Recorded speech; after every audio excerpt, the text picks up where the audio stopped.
барыгыз да белә, хәзерге интернет заманасында безнең бик күп инде тикшерелмәгән хәбәрне бер-береңә WhatsApp'тан, анда Telegram'нан һәм башка мессенджерлар аркылы переслать итү фактлары бар инде. Тикшерелмәгән дигән ул теге дөрестлеген белмичә переслать итү, шуның арасында инде безнең бар специально безгә каршы булган дәүләтләр тарафыннан әзерләнгән материаллар, бу видеолар безнең, башка кешеләрнең инде булса язулары или үзләре ясаган материаллар дип әйтергә кирәк инде.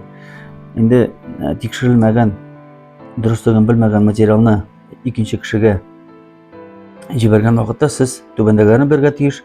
Безнең инде административ законодательство тарафыннан 20.29 Кодекс об административных правонарушениях анда каралган безнең статья бар. Русчасын әйтеп китәм: производство и распространение экстремистских материалов.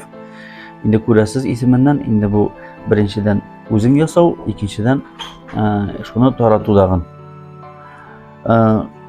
Әгәр дә инде безнең менә шушындай эш масса күләм рәвештә башкарыла икән инде сез барыгыз да беләсез, безнең инде җибәргән чакта группаларга җибәрелә ул, бу инде масса күләм булып санала. Экстремистик һәм башка төрле материаллар җибәргән чакта инде безнең административ җаваплылык каралган. Монда безнең административный штраф, әгәр дә гади граждан булган чакта 1000-нән башлап 3000-гә хәтле, яки административный арест инде 15 суткага кадәр каралган. Әгәр дә инде должностное лицо дип әйтик инде, кеше була икән, ул 2000-нән 5000-гә хәтле штраф. Инде ике очракта да безнең каралган конфискация, бу инде нәрсә белән җибәрә, нәрсә белән ясый, бу получается безнең әгәр дә телефон белән икән, телефонга конфискация һәм башкасы карала инде, или башка материал һәм оборудование конфискация каралган.